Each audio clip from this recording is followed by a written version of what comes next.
आणि यानंतर थेट जावत काँग्रेसचे प्रदेशाध्यक्ष हर्षवर्धन सपकाळ माध्यमांशी संवाद साधतायत। त्या अपघाताचा संपूर्ण घटनांचा किंबहुना घातपाताचा सगळा शोध लागला पाहिजे, गुन्हे दाखल झाले पाहिजे, ही भूमिका ते घेत आहेत। आणि या सर्व पार्श्वभूमीवर अर्थात अजित दादांच्या मृत्यूनंतर एकीकडे पोटनिवडणूक होते तर दुसरीकडे त्यांच्या अपघाताची अद्यापर्यंत चौकशी होत नाही, अशा दोन्ही बाबी या ठिकाणी असताना या संदर्भात तुर्तास पोटनिवडणुकीच्या अनुषंगानं या निवडणुकीमध्ये अजितदादा गेल्यानंतरची निवडणूक आहे, त्याला भावनिक किनार आहे, सहानुभूतीची अनुषंगानं या ठिकाणी काँग्रेसने त्यांच्या भूमिकेवर पुनर्विचार करावा असं सविनय मत आणि भावना व्यक्त करण्याकरता रोहित पवार आज हे मला भेटण्याकरता आले होते। सगळ्यात महत्त्वाचा जो प्रश्न आहे की आज उमेदवारी अर्ज मागे घेण्याचा शेवटचा दिवस आहे। अटी शर्ती ठेवलेल्या आहेत काँग्रेस उमेदवारांनी। आजही तुम्ही अटी शर्तींवर कायम राहणार आहात की इतका म्हणजे सुनेत्रा पवारांचा फोन येणं किंवा राष्ट्रवादीचे नेते भेटणं तुमचा काही निर्णय बदलला आहे का? नाही, आमची अट आणि शर्त ही काही कुठल्याही प्रकारची चुकीची नाही, किंबहुना अट आणि शर्त ही राहण्याची आवश्यकताच नव्हती। आमच्या उमेदवारांनी स्थानिक पातळीवर भूमिका घेतली की अजितदादांच्या अपघाताच्या संदर्भात गुन्हे दाखल करावे आणि मग मी विड्रॉल घेतो, ही त्यांची जी भूमिका होती ती भूमिकेवर आजही आम्ही ठाम आहोत। मात्र हे होत असताना ही भूमिका मांडावी लागते, गुन्हा दाखल करावा ही मागणी करावी लागते, गुन्हा दाखल करावा यासाठी पोलीस स्टेशनमध्ये जाऊन बसावं लागतं, गुन्हा दाखल करावं यासाठी पोलिसांशी हुज्जत घालावी लागते, गुन्हा महाराष्ट्रात दाखल होत नाही म्हणून कर्नाटकमध्ये गुन्हा दाखल करावा लागतो। ही सर्व जी आहे ही या सरकारचे वाभाडे निघण्याचा हा प्रकार आहे। आणि मुख्यमंत्री देवेंद्र फडणवीस हे किती श्रूड आहेत आणि या गुन्ह्यात ते गुन्हा नोंदवू देत नाही, अजितदादांच्या अपघाताची चौकशी होऊ देत नाही, हे झरीतले शुक्राचार्य म्हणून देवेंद्र फडणवीस जे बसलेले आहेत हे सर्वस्कृत आहे। आणि या संदर्भामध्ये सरकारने गुन्हा आमची मागणी होण्याच्याच आधी आणि इथपर्यंत बोलण्याच्या आधी हा गुन्हा त्यांनी नोंदवून घेतला पाहिजे होता। ते सरकार मूक बहिरं आंधळं आहे हे विरोधक म्हणून आम्ही म्हणतच होतो, मात्र या प्रकरणाच्या अनुषंगानं असंवेदनशील आणि बेशरम असल्याचं देखील समोर येत आहे। रोहित पवार यांनी तुमच्याशी संपर्क साधला, भाजपचे नेते म्हणतात आम्ही शिष्टाई करू। अजित पवार यांनी स्थापन केलेल्या एनसीपीच्या नेत्यांनी मात्र कुठेही शिष्टाई केल्याचं चर्चा केल्याचं पाहायला मिळते। सुनेत्रा पवार या केवळ उपमुख्यमंत्री नाही तर पक्षाचे सुद्धा सुप्रीमो आहेत। त्यांनी सुनेत्रा वहिनींनी 2 वेळेस जरूर संपर्क फोनवर साधला आणि त्यांच्या फोनवर संपर्क साधून त्यांनी तशा प्रकारची विनंती केलेली आहे। आणि या निवडणुकीला एकंदरीत जे लढाईच्या अनुषंगानं किंवा फार मोठा रणकंदान होणार या अर्थानं जे बघितलं जाते हे चुकीचं आहे। सौहार्दपूर्ण वातावरणात ही निवडणुका लढू शकतो, सभ्यतेच्या अनुषंगाने निवडणुका या लढल्या जातात, असं महाराष्ट्र पुन्हा आपल्याला स्थापन करायचं आहे। या निमित्तानं एक सुसंस्कृत स्वरूपाच्या महाराष्ट्राची आणि एक सहानुभूतीच्या अनुषंगानं विरोधी पक्षांना साथ घालण्याची एक पद्धत कुठेतरी जी सुरू झाली आहे हिचं मी स्वागत करतो। मात्र अलीकडच्या काळात निवडणुका म्हणजे एकदम थेट लढाई असं ज्याला हिंसक जे स्वरूप आलेलं आहे आणि या हिंसक स्वरूपासोबत पैशाचा मोठ्या प्रमाणावर जो वापर सर्व निवडणुकात होत आहे ही अत्यंत चुकीची बाब आहे। या संपूर्ण बारामतीच्या पोटनिवडणुकीच्या अनुषंगानं आपण सभ्यतेच्या दिशेने वाटचाल केली पाहिजे। ही एकंदरीत या प्रकरणाच्या अनुषंगानं होत चाललेली वाटचाल कुठेतरी आशादायक आहे। सुनेत्रा पवारांनी तुम्हाला फोन केला, एकदा नाही दोनदा केला तुम्ही म्हणताय। तुमची जी अट आहे की गुन्हा दाखल व्हावा, सुनेत्रा पवार या स्वतः उपमुख्यमंत्री आहेत, स्वतः सरकारमध्ये आहेत, तुम्ही तुमची अट त्यांना सांगितली का? त्याच्यावर त्यांचा काय रिप्लाय आला? नाही, आमची जी भूमिका आहे ती भूमिका सर्वस्कृत आहे। ही भूमिका जी आहे आम्ही माध्यमातून सांगितलेली आहे, पहिल्या दिवशीपासून सांगतोय, आमच्या स्थानिक उमेदवाराने देखील ही भूमिका सांगितली आहे। या भूमिकेच्या अनुषंगानं प्रतिसाद हा कुठेतरी सत्ताधारी पक्षाने दिला पाहिजे, तो देत असताना आढळून येत नाही। पवार यांच्या भेटीनंतर राष्ट्रवादीचे अनेक आमदार हे आता आपल्या भेटीसाठी येणार असल्याचं कळतं आहे। कसं पाहता याकडे? उशिरा का होईना पण राष्ट्रवादी अजित पवार यांच्या पक्षाचे आमदार आपल्या भेटीला संपर्क साधतात तुमच्यासोबत। 15 मार्च रोजी ह्या निवडणुका जाहीर झाल्या आणि 15 मार्च नंतर तब्बल 5 एप्रिलपर्यंत कोणीही संपर्क साधत नाही, याचा अर्थ राष्ट्रवादी अजितदादा पवार गटातील नेतृत्वाला या निवडणुकीशी काही घेणं देणं नव्हतं का? इतके दिवस त्यांनी का संपर्क साधला नाही, हा मूळ प्रश्न या निमित्ताने उपस्थित होतो आणि या प्रश्नाच्या अनुषंगाने त्याचं निरसनही कुठेतरी झालं पाहिजे. त्यांचे काही खासदार दिल्लीलाही आहेत, काही राज्यसभेत आहेत. या सर्व लोकांनी आमच्या पक्षश्रेष्ठीला भेटण्याच्या अनुषंगानंही कुठे त्या ठिकाणी ते संपर्क साधला नव्हता 5 तारखेपर्यंत. ही बाब देखील एक सत्य कुठेतरी आहे. त्यामुळे या निवडणुकीशी त्यांना देणं घेणं नव्हतं का भारतीय जनता पक्षाच्याच मोठा भाऊ म्हणून या निवडणुकीची सगळं सूत्र त्यांच्याकडे सोपवली होती का, हे प्रश्न यातून स्वाभाविक स्वरूपात निर्माण होतात. सर, आता या सगळ्या बारामतीच्या विधानसभेच्या पोटनिवडणुकीतून माघार घेण्याच्या प्रक्रियेचा जो काही निर्णय आहे तो आता तुम्ही स्वतः घेणार आहात की पक्षश्रेष्ठी काँग्रेसच्या पक्षश्रेष्ठींकडनं होणार आहे? निर्णय घेण्याचा चेंडू तुमच्या कोर्टात आहे का? या संदर्भात आम्ही भूमिका घेऊन पुढे गेलो. आमचा सर्व प्रक्रिया पूर्ण झाली आणि आम्ही अर्ज दाखल केलेला आहे. आणि या संदर्भात ज्या विनंती येत आहेत, जे सहानुभूतीच्या अनुषंगाने जे बोलल्या जात आहे, या संदर्भात मी महाराष्ट्रातील सर्व आमच्या आदरणीय नेत्यांच्या सोबत संपर्कात आहे. मी त्यांच्याशी चर्चा करत आहेत आणि त्यांच्या सर्वांशी चर्चा केल्यानंतर या संदर्भामध्ये पुढची भूमिका हा काँग्रेस पक्ष ठरवेल. सुनील तटकरे असतील किंवा प्रफुल्ल पटेल असतील, यांनी तुमच्याशी काही संपर्क साधण्याचा प्रयत्न केलाय का? कारण कुठेतरी एनसीपी मधनच ही निवडणूक बिनविरोध होऊ नये अशा अर्थीचं एक वातावरण तयार केलं जाते का? केवळ सुनेत्रा पवार हे संपर्क साधताना दिसत आहेत? सत्य आहे, सुनेत्रा वहिनींच्या शिवाय या संदर्भामध्ये अगदी कोणीही अजित पवार राष्ट्रवादी पक्षाच्या वतीने आमच्या कोणत्याही नेत्याशी अथवा पक्षाशी संपर्क साधलेला नाही. सुनेत्रा पवार एकीकडे आपल्याकडे फोन करतात, मात्र दुसरीकडे पार्थ पवार यांनी केलेलं विधान हे देखील विसरून चालणार नाही. त्यावरती काँग्रेसची आत्ताची भूमिका नेमकी काय असणार? नाही, त्यांचं मुळातच त्यांचं वक्तव्य हे ध्यानात घेण्यासारखं नाही. त्याच्यामुळे त्यांचं वक्तव्य हे निराधार आहे आणि ते प्रगल्भतेच्या मापदंडात आता केलेलं असल्यामुळे त्यांच्या वाक्याच्या संदर्भात त्यांना आज उद्या परवा कधी ना कधी पश्चाताप झाल्याशिवाय राहणार नाही. हीच या निमित्तानं त्यांना माझी शुभेच्छा आहे. परंतु आता विषय असा आहे की पार्थ पवार यांच्या वक्तव्यामुळे तुम्हाला असं वाटतंय का की कोणी त्यांना चुकीच्या पद्धतीनं काही गोष्टी सांगत असेल किंवा काही गैरसमज निर्माण करण्याचा प्रयत्न करताय? पार्थ पवार हे कोण आहेत तर ते अजितदादांचे पुत्र आहेत. त्यामुळे अजितदादांची लिगसी त्यांच्याजवळ आहे. या अनुषंगानं त्यांनी त्याचा निर्वाह करत असताना सर्व गोष्टीची जाण आणि भान ठेवली पाहिजे. आता ते कोणाचं ऐकतात, काय ऐकतात, कशामुळे झालं हे तपासणं काही काँग्रेस पक्षाचं काम नाही. आणि ते आमच्या पक्षाशी दुरान्वय त्यांचा संबंध नसल्यामुळे ते असे का बोलले, का नाही बोलले, या गोष्टींच्या संदर्भात मला कोणती माहिती नाही. मात्र ते भारतीय जनता पक्षाच्या सोबत राहून आता वेगळेच आणि म्हणजे निराधार आणि कुठल्याही प्रकारचं संदर्भ नसणारे वक्तव्य करण्याच्या अनुषंगाने त्यांचा प्रवास चालत असल्याचा दिसून येतो. बारामती पोटनिवडणुकीतून माघार घेण्यासंदर्भात तुमच्याकडे विनंत्या सगळ्या होताना पाहायला मिळतात. परंतु दुसरीकडे राहुरी देखील पोटनिवडणूक लागली आहे, तिथं देखील सेम परिस्थिती आहे. शिवाजीराव कर्डिले यांचं निधन झाल्यानंतर सहानुभूतीची लाट आहे, तिथं देखील अक्षय कर्डिले उमेदवारी त्यांनी दाखल केली भाजपमध्ये.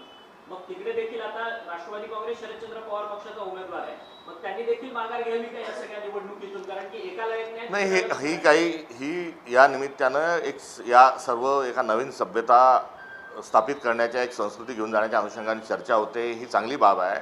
मात्र आपण जर या 2 निवडणुका वगळून मागच्या 5 निवडणुकांकडे गेलो तर कुठेही अनपोच झालेली नाही.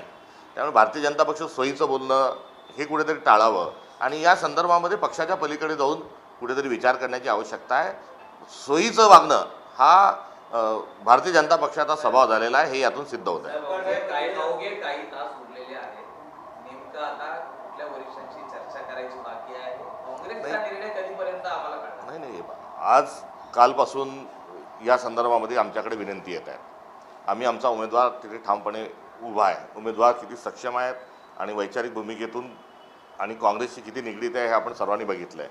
आता या नवीन सर्व येत असणाऱ्या या विनंतीच्या अनुषंगानं मला महाराष्ट्रातील आमच्या सर्व नेत्यांशी चर्चा करणं हे आवश्यक आहे आणि त्यांच्याशी चर्चा केल्यानंतर त्यांचा या संदर्भातली जी भूमिका आहे, भावना आहे, ही एकत्रित स्वरूपात आम्ही ठरवू आणि त्यानंतर आम्ही आमच्या वरिष्ठांशी चर्चा करून या संदर्भामध्ये पुढे जाण्याच्या अनुषंगानं निर्णय घेऊ. कोणत्याही परिस्थितीत माघार नाही असा अशी जी भूमिका आहे. तुम्ही स्पष्ट बोलतात, मात्र एकत्रित वरिष्ठ नेत्यांसोबत चर्चा करून तुमच्या काँग्रेस उमेदवाराच्या ज्या अटी होत्या नामांकन अर्ज दाखल करताना आज 3 वाजतापर्यंतची मुदत आहे माघारीची, तुम्हाला काय वाटतं चित्र? ह्या निवडणुकीला लढण्याकरता, सामोरं जाण्याकरता आम्ही तयार आहोत. निवडणुकीच्या लढण्याच्या अनुषंगानं कुठल्याही प्रकारची अडचण नाही. आमचा उमेदवार सक्षम आहे, त्या ठिकाणी सर्व आमचे नेते जाऊन त्या ठिकाणी प्रचार करणार आहे आणि निवडणूक ही आम्ही वैचारिक पातळीवर वैचारिक भूमिका घेऊन आम्ही निवडणूक लढतो आहे आणि ती निवडणूक लढत असताना आमच्याजवळ कुठला आविर्भाव नाही, आम्ही काही कुठल्या अहंकारात बोलत नाही. त्यामुळे आमची लढण्यामागची जी भूमिका आहे ही कुठे खोड घालणं, कुठे खोडसाळपणा करणं ही नाही, तर एक वैचारिक भूमिका घेऊन आम्ही लढण्याच्या अनुषंगाने आमची पूर्ण तयारी झालेली आहे.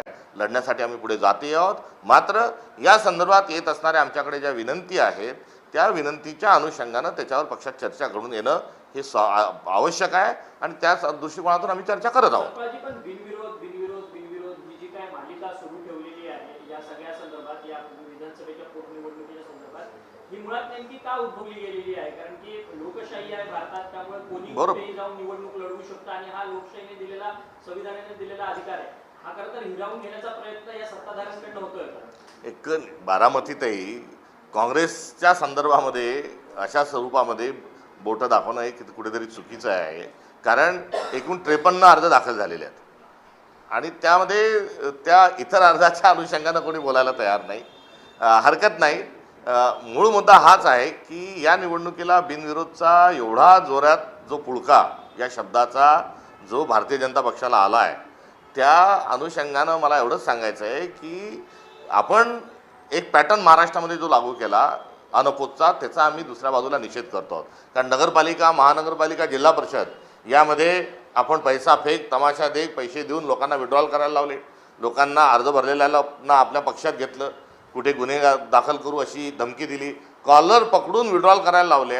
अशा वेळेस संपूर्ण महाराष्ट्रामध्ये जे माध्यमं असतील, जी वरिष्ठ साहित्यिक असतील, सामाजिक कार्यकर्ते असतील, विरोधी पक्ष असतील, या सर्वांनी जेव्हा चुकीचं झोंड उठवलं तेव्हा जे महाराष्ट्राचं जे भान आहे ते या ठिकाणी स्थिरावलं होतं की निवडणुका झाल्या पाहिजे आणि त्या निकोप वातावरणामध्ये निवडणुका खेळीमेळीच्या वातावरणात झाल्या पाहिजे.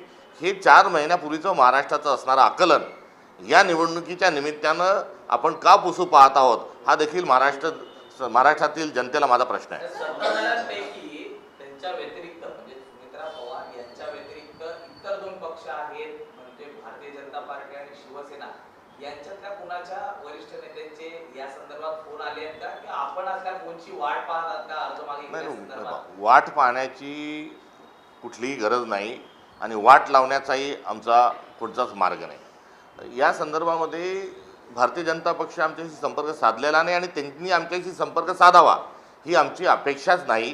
किंबहुना त्यांच्यामध्ये तेवढी नैतिकता आणि तेवढी हिंमत ही भारतीय जनता पक्षात उरलेली नाही. या देशाचे पंतप्रधान हे संसदेमध्ये येऊन बोलत नाहीत, त्यांना सिलेंडर म्हणण्यापर्यंतची वेळ आज विरोधकांवर आणि देशवासियांवर आलेली आहे. त्यामुळे भारतीय जनता पक्ष यामध्ये काही फोन करेल, पहल करेल, ह्या त्यांच्या वल्गना आहेत, ते करणारच नाही आणि त्यांनी कराव्या ही त्यांच्याकडून आमची अपेक्षाही नाही. तुमचाच घटक पक्ष असणारी शिवसेना मात्र या बारामतीच्या निवडणुकीबाबत कोणतीही भूमिका घेताना पाहायला मिळते. एकीकडे रोहित पवार राष्ट्रवादीच्या वतीने तुमच्याशी संवाद साधतात, शिवसेनेची नेमकी भूमिका त्यांनी स्पष्ट केली का तुमच्यासोबत? आमची वाटाच्या संदर्भात या संदर्भात कुठेही चर्चा झाली नाही. आमच्या नेत्यांनी त्यांच्याशी संपर्क साधावा असं आमच्या बैठकीमध्ये हे ठरलेलं होतं. मात्र यामध्ये आम्ही जे पुढे जात आहोत तर इंडिया अलायन्सचा एक घटक पक्ष, मवईचा एक घटक पक्ष या नात्यानं या निवडणुकीमध्ये वैचारिक भूमिका घेऊन पुढे गेलं पाहिजे ही असणारी आमची मूळ भूमिका होती. वरिष्ठ नेत्यांसोबत चर्चा झाल्याच्या नंतर माघारीचा निर्णय किती वाजतापर्यंत अपेक्षित आहे? तो आता चर्चा ही एक विशिष्ट परिस्थितीमध्ये चर्चा संपन्न करण्याची प्रक्रिया सुरू केलेली आहे. सर्वांचे नेत्यांचे आमचं मत काय आहे ते जाणून घेऊन या संदर्भात पुढील भूमिका ठरवल्या जाईल. हो हो होईल.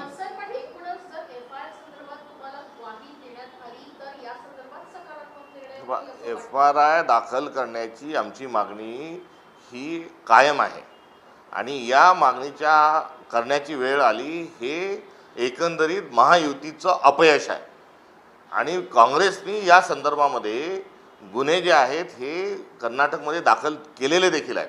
आता महाराष्ट्राने करावा हा असणारा आमचा मुद्दा कुठेतरी आहे, राहील. आज रोहितदादा जे आहेत हे कर्नाटकमध्ये पोलिसांना आणि तिथल्या गृहमंत्र्यांना आणि तिथल्या प्रशासनाला भेटायला देखील गेलेले आहेत. त्यामुळे आम्ही आमच्या मागणीचा पाठपुरावा पक्ष म्हणून देखील पुढे करणार आहोत. सर, FIR शिवाय मार्ग आमचा आमचा आश्वासनाचा किंवा काय ज्या सरकारवर आमचा विश्वासच नाही आणि जे सरकार आश्वासकच नाही त्यांच्याकडून आश्वासन काय घ्यायचं. त्यामुळे हा कुठेतरी एका सहानुभूतीचा दीर्घकाळ अजितदादा हे काँग्रेससोबत होते, त्यांच्या मृत्यूने एक महाराष्ट्राने एक फार मोठा नेता गमावला आणि अशी हळहळ व्यक्त होत असतानाच्या पार्श्वभूमीवर आमच्याशी संपर्क साधला जात आहे. शरद पवारांनी आताच विधान केलेलं आहे की खरं तर काँग्रेसची मी काँग्रेसला बोलून सल्ला देईन की ही सगळी निवडणूक जी आहे ती बिनविरोध करावी, अशा पद्धतीची विनंती करेन, सल्लाही देईन, असं त्यांनी माध्यमांशी बोलताना थोड्या वेळापूर्वी सांगितलं. तो त्यांचा अधिकार आहे. प्रवीण तोगडे आहेत हिंदू परिषदेचे, त्यांनी एक वादग्रस्त विधान केलेलं आहे. त्यांनी म्हटलं की राम मंदिर बनवलं त्याच पद्धतीनं लोकसंख्या नियंत्रण कायदा बनवला, भारतात मुस्लिमांची संख्या वाढली नाही, अशा पद्धतीचं वादग्रस्त वक्तव्य केलं. या निमित्ताने ते RSSचे आणि विश्व हिंदू परिषदेचे नेते होते हे देशाला कळलं, मात्र सातत्याने त्यांचे पंख छाटण्याचं काम हे देशाच्या पंतप्रधान नरेंद्र मोदींनीच केलेलं आहे. याची देखील आपसूक आठवण या निमित्तानं कुठेतरी झाली. एकेकाळात प्रवीण तोगडियाजी जे आहेत हे एक फायर ब्रँड नेते होते, मात्र ते असतील, अशोक सिंगल असतील, हरेन पांड्या असतील आणि या काही जोशी असतील, या सर्वांचं नरेंद्र मोदींनी केलेलं जे कांड आहे त्याची आठवण जनतेला या निमित्तानं येईल. एकनाथ शिंदे हे त्यांच्या मंत्र्यांवरती नाराज आहेत. दादा भुसे, संजय शिरसाट, गुलाबराव पाटील, प्रकाश आंबेडकर यांच्या कार्यपद्धतीवरती असमाधान कारक आहे. आपण महाराष्ट्रात एकनाथ शिंदेवर नाराज आहे त्याचं काय. नाशिकमध्ये एक लव्ह जिहादचा प्रकार घडलाय, 8 जणांनी या प्रकरणी अटक केलेली आहे. एका तरुणीचं धर्मांतरण केलं. त्या प्रकरणाची सत्यता पडताळून त्यावर जे सत्य असेल त्यानुसार कारवाई झाली पाहिजे. थँक्यू.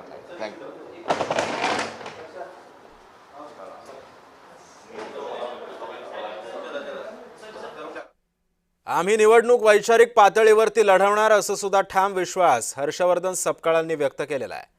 पक्षातील वरिष्ठ आणि नेत्यांशी बोलूनच निर्णय घेऊ असंही सपकाळांनी सांगितलंय.